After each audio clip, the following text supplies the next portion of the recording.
everyone. It's kind of an odd setup here right now with my phone, but I'm gonna do a little mixed media technique. I'm using a stencil, and I'm gonna use 3 different sprays, and I want to just kind of put a polka dot pattern down the center of this layout. So I use one of my close to my heart boxes to help prevent things from splattering everywhere, and I'm going to kind of hold this up here and kind of just spray like that. I don't want it to go, I'm not looking for it to be completely filled in yet, because I do want to use, oh shoot, this one's stuck, darn it. I will get back to that one, see if I can unclog it. That one there was the Mowed Lawn Distress Oxide. This one I'm using is a Mica Mist in Pampas Grass. And let's see here.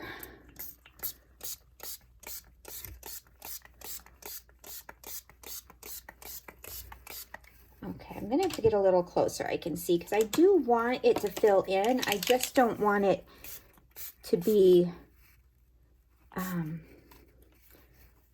like all uniform necessarily. Now let's see if I can get this one unstuck here. Give me 1 second and get my little pokey tool and see what I can do about this. It drives me crazy when some of these nozzles get clogged. So I'm gonna see if I can fix it. And if not, well, then I just won't use it for this one, and I'll probably go soak the lid in some warm water or something. But let's see what we can, if I could get it done. I wanted this to be, yeah, it is not wanting to go. It's coming out a little bit better, but it's certainly not spraying. You know what? Let's try and swap out the nozzle. It's gonna make a mess, but you know what? What's a mess? What's mixed media without a little bit of a mess? And I'm kind of contaminating colors here, but I'm not going to worry about it.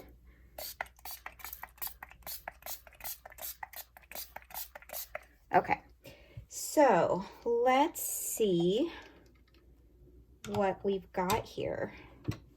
I'm probably going to dab it off with a paper towel and see what we've got. And then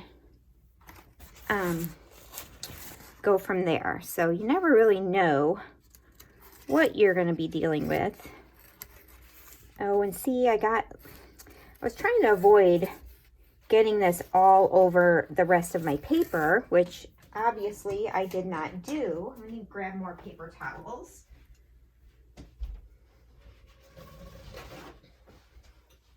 I'm sorry about that. I want to get some clean paper towels so I don't get this all over the place.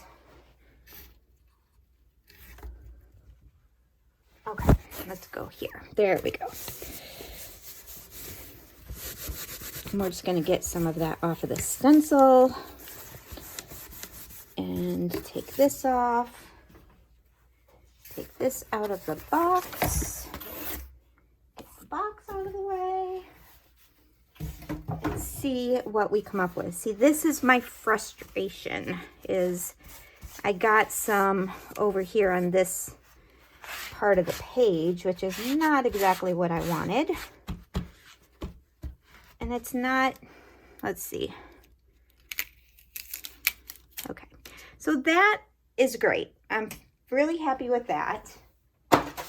But this part is not great, so I'm just going to trim it off, because I'll just put put some paper down there or something, and I'm going to end up doing maybe a little bit more mixed media on this anyway. I wanted more of a look like not so uniform, but it's so hard to do with stencils. So if you have a trick of doing that, please let me know, because I would love to know. So I'm going to go over this. I'm probably going to use the stencil one more time after I clean it and maybe go over with a little bit more texture. And I will be right back. Okay, now I'm back. I'm going to use some of the Vicki Boutin Effects Glaze. It's just the, it's the iridescent. I'm just going to do a little bit, a few areas over the same stencil that will go over the polka dots. And you'll be able to see this up close, not necessarily from a distance. So anyway, I wanted to let you know that I am here for Scrapbooking from the Heart. And this is a monthly scrapbooking collaboration where we are kind of focusing on journaling.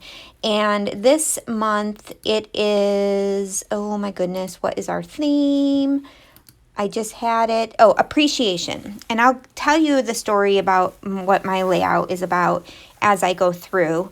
But I'm going to be using the Truly Grateful collection from Paige Evans, which is a couple years old. I have 2 photos of some flowers that I received on my birthday from my dad.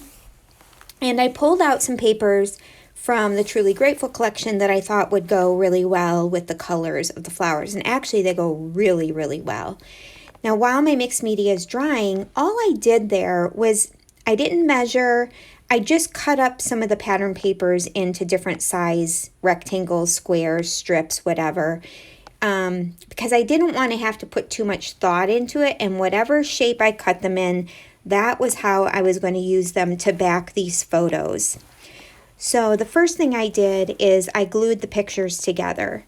For me, having, if I'm going to be having the photos side by side, it's easier to glue the pictures together and move them as one unit versus kind of trying to do them separately. So I'm layering up just kind of cattywampus, I guess, just having little angles, just kind of a messy background with those papers.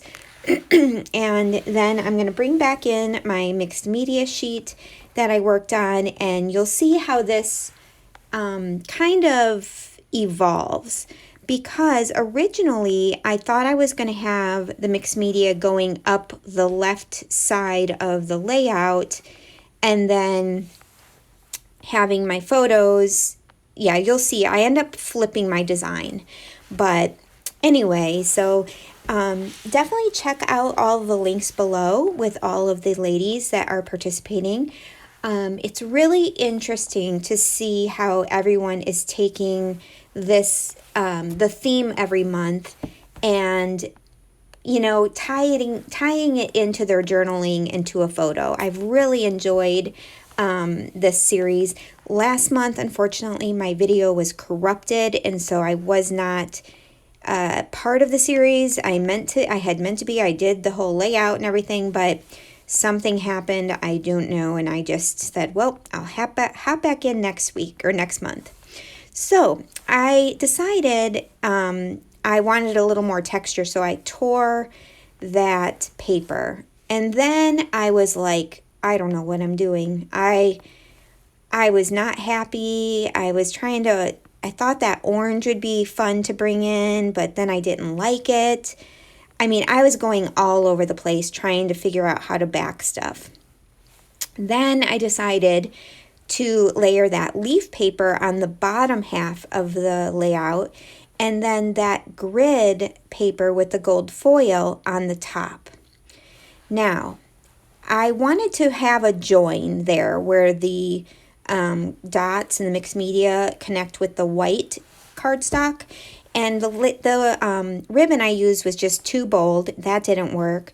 So I took that floral paper and I ran it through my crimper, which then gives another layer of texture, and decided I was going to use that. But when I crimped it, it shortens it up a little bit. So I had to go back in and trim down my white paper a little bit more so that I would have, the flower with paper would go all the way across. And as it turns out, I really love the really wide border that I get from trimming down that paper. I just think that white border just brings everything in the middle of the layout and just ties it all in. So you'll see that. So you see I come up maybe 2/3 of the way to the top with the green paper, and then I put on that plaid paper. And I'm going to turn this around in a bit after I've got it glued down. And I'm going to save some of the plaid paper from the back. Here I'm going to fold it over and then just tear it so I can maybe use that on another layout, because that was the specialty paper in the collection. So, yep, just going to put down this middle piece, and I really like, I love that floral.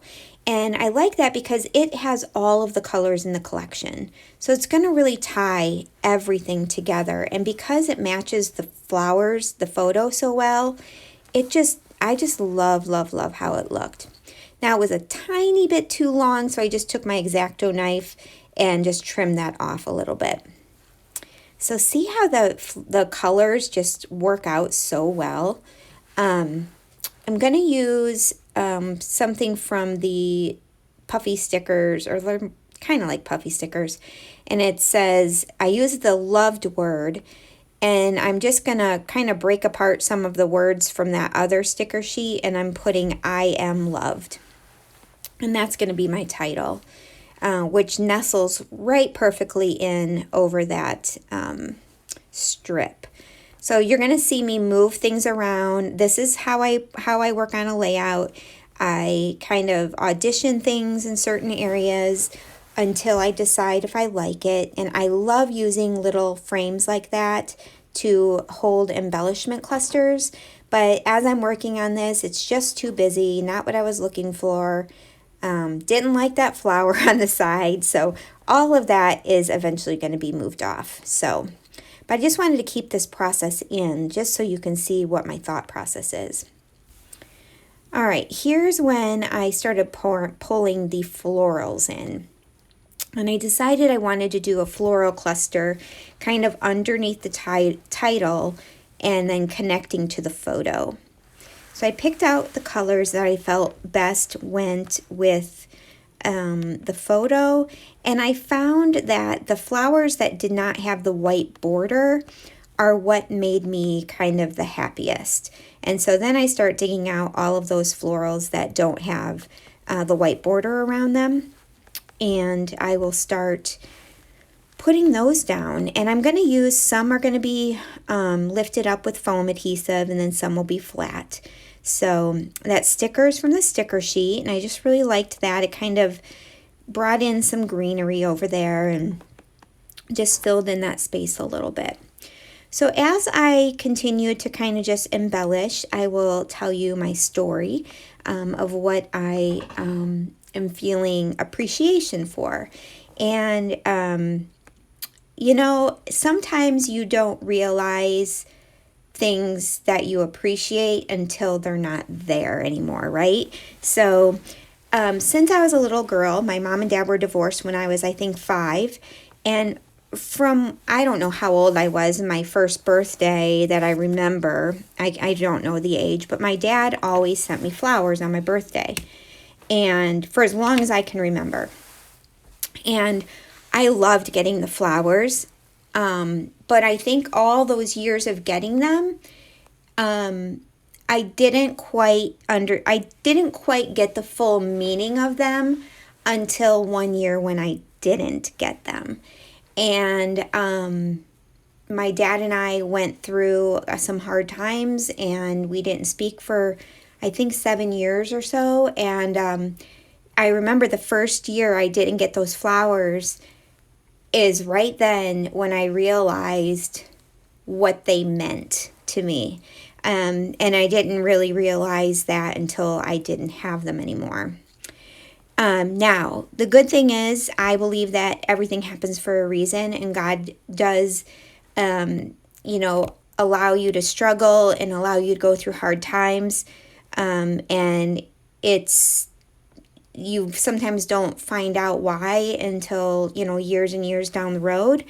And my dad and I have reconciled our, I'm not going to go into anything else, but we are super close now. And, you know, looking back, I don't think our relationship would be what it is now had we not gone through that time in our lives. So I'm grateful for those times, although they were incredibly hard.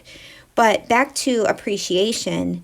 That is where I kind of was going through photos, trying to think of things. And, you know, appreciation can kind of be like thankful also. But I think appreciation is a little bit different than thankful. And I don't know if I can put that into words, but when I saw these photos, I immediately thought, yep, you sometimes don't appreciate what you have until it's gone. And these are flowers that I received since, you know, since that 7-year gap period. And I thought this was a perfect story, you know, perfect photos to share this story. I'm not going to do my like personal journaling directly on the page. I'll probably do it on the back of the layout. But I did find a quote that I did include on the page, and you'll see it in the close-ups, and it says, "There is so much beauty in letting go of the pain, watching scars turn into butterflies before they fly away." And I think that's just a reminder that, you know, pain doesn't always result in something horrible. You know, there are good things that can come out of pain, and I truly believe that. And anyway, so that's what my journaling is about, and I'm gonna finish up. As you saw, I had my 2 clusters at the bottom and then one in the middle of the page, and that top part of my layout just felt really, really bare. So I added a frame, I added a butterfly sticker, and then I put the word adore on there, and I'm just gonna embellish with, I think, a heart in the end, and that kind of gives me my triangle that kind of follows your eye around and across the photo. So I really love how this turned out. I love the mixed media, and I just loved using this collection. This has been one of my favorite fall collections of all times, and I'm so glad I still have some of it left. Because the colors in it are so different for fall, but I find myself having photos that really can go with, you know, really go along with those colors. But back to my mixed media really quick. I wanted to let you know, I think I already told you. Yeah, the sprays I used, I did tell you in the beginning, Mowed Lawn and then a Nuvo spray, 2 different Nuvo sprays. And I did purchase those at my little scrapbook store. I am a design team member there, and I will leave her links for those, you know, for her store and everything down below, in case you are looking for those mists. I believe she still has them on her website. So thank you so much for stopping by and checking out my process. I hope you enjoyed it, and I would love for you to subscribe, and don't forget to check out all of the ladies below. Thanks, guys. Have a great day.